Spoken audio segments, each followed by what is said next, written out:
Here we have a 2012 Dodge Durango.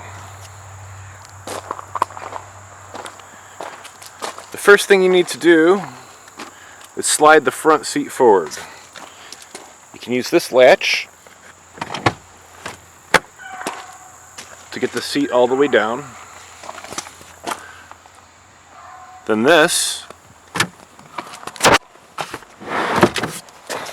to slide the seat all the way forward.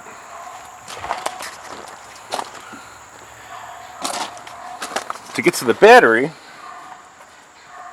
this cover comes up, and this is the battery cover. This one has already been unsnapped. It basically unsnaps, exposing the battery. This 10mm nut gets loosened, and the whole battery cable will come off. It's very important to move this battery cable off to the side so that it does not touch the battery terminal at all.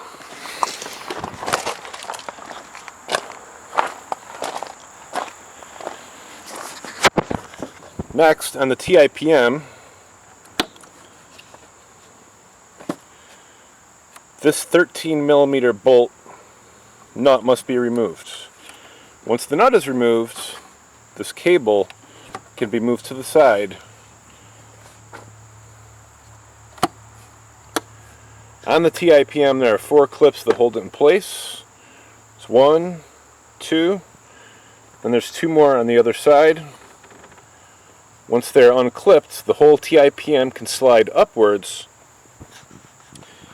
There are about 6 or 7 large wiring harness plugs on the bottom that must be disconnected.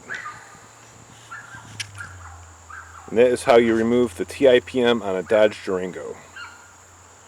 The Grand Cherokee and Dodge Caravan models are very similar.